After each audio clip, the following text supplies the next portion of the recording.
In the early days of the music business program at Belmont, the music business were punks in the world of academics.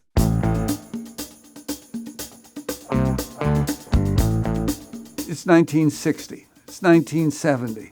You love music and you'd love to be part of it. How do you get to be part of it? Especially at that time, you couldn't get into a recording studio. People didn't have laptops for their bedroom and stuff. You had to have money, you had to have all this stuff lined up just to practically walk in the studio. I, from the youngest age, wanted to be a part of something that my parents had no idea how you would do it. You know, you didn't know that these jobs existed. You didn't know more than what was under the hood. You only know what you know, which is in front of you when you're a kid. And what Belmont did was provided a connector. It filled a need.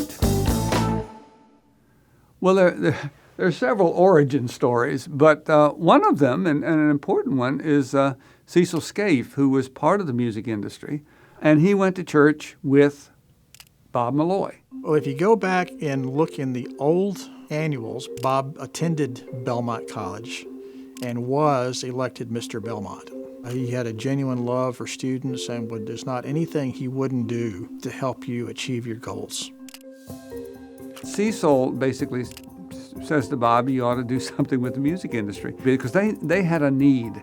How to get college-educated executives in country music when that industry was full of an ex-fiddle player running a business. At the beginning, it was kind of scary, and it was like, what are we doing? The music business faculty had to create these courses from scratch, and there weren't any books.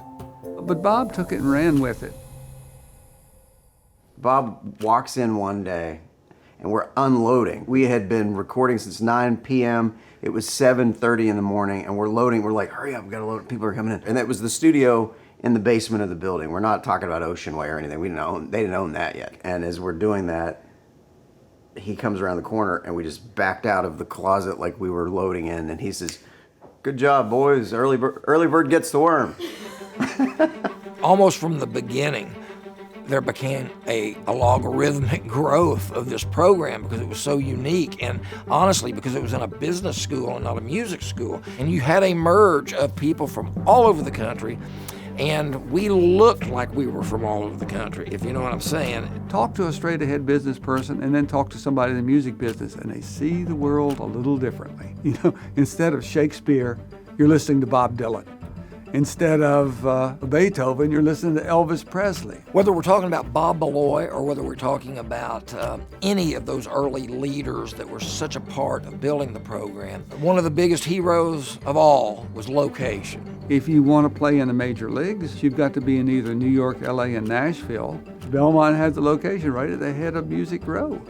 We had a commitment from the industry for people to come as adjuncts and teach. My electronics instructor is the chief engineer at Columbia Studios, just down the street on Music Row. They were the people that were out doing it, and then they were coming in and teaching us. That's what the industry needed, and that's what Belmont needed. They needed an identity, and that identity came from music business. All right, let's jump in.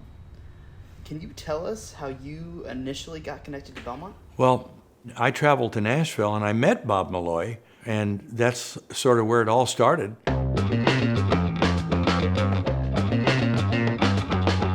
I always said if I ever succeed with this company that I started, I want to give back and I want to create programs so that other students won't have to do what I did and go out on the Hollywood Sunset Strip and learn everything the hard way. So we started, and it was really enjoyable.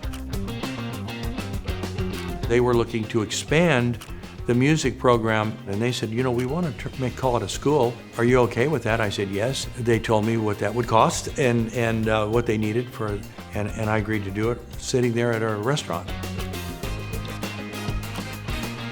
Bill left at the end of the century, and Dr. Bob Fisher came. He had an even bigger vision. He said, let's go do it now. Let's make it music and entertainment now. And so vitally important that he basically had an opportunity to say, look, I want to put gasoline on this fire, and let's make it one of the best in the country. My years as dean, I could look people in the eyes and assure them, you will have access to not only people in the industry, but great facilities. I had been working on saving Music Row because the developers were buying up all the music businesses, and we started looking at the other properties like the Quonset hut, where students could learn the future of the music business, where giants recorded, where Patsy Cline recorded, where Sonny James recorded. If I start here, I don't know where to stop. That ability for not only industry people to come work and talk and teach, but it also allowed students to, even during class breaks, be able to go down on the road to attend meetings, to go to studios, but then get jobs. What will always differentiate the Curb College in my mind is the connection to Music Row and industry. This program was started based on an industry need, and the industry coming to us and saying, could you help us? And I think that magic happens when industry and education can come together to propel the future. There's been a growth in the professionalism of music business, in great part just because there's a training place, and that place would be Belmont.